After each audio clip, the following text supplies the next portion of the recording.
So one more nice colour combinations అండి. So fabric వచ్చేసి crush organza వస్తుందన్నమాట. So sari colour చూసారు కదా, మంచి పికాక్ బ్లూ కలర్తో, peacock blue come peacock green కాంబినేషన్లో తీసుకున్నారు. సో చాలా బాగుంది. దట్టు మనకి వర్క్ శారీ అండి. శారీ అయితే చూసారు కదా, ఇది వచ్చేసి ఓనీ పార్ట్ ఉంటుంది. సో ఓనీ పార్ట్ అనేది చాలా హైలైట్ చేస్తూ పర్ల్ వర్క్తో హైలైట్ చేశారనమాట. అండ్ ఒకసారి బార్డర్స్ చూసేద్దాం. బార్డర్ కూడా మనకి చక్కగా thread work and followed by the పర్ల్స్తో హైలైట్ చేస్తూ ఇచ్చారు. Followed by the scallop work.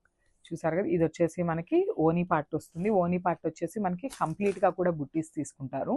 And frills part వచ్చేసి హాఫ్ ఆఫ్ ద శారీ నుండి మాత్రమే వస్తాయి ఫ్రిల్స్. చూడండి, కింద వరకే మనకి బుటీస్ కానీ స్కాలప్ బార్డర్ కానీ ఓన్లీ కింద వరకే ఉంటుంది అనమాట. సో ఇట్లా ఉంటుంది రిమైనింగ్ శారీ అనేది. సో బ్లౌజ్ చూసేద్దాం. సో బ్లౌజ్ కూడా చక్కగా మెంతి గ్రీన్ కలర్తో పేరప్ చేసి ఇచ్చేసారనమాట. సో చూడండి, ఇట్లా ఉంటుంది ఓవరాల్ బ్లౌజ్ అనేది కూడా. చక్కగా బుటీస్ ఉంటుంది, హ్యాండ్స్కి బార్డర్ కూడా పేరప్ చేశారనమాట. శారీ కలర్ కాంబినేషన్ చూడండి ఎంత బాగుందో.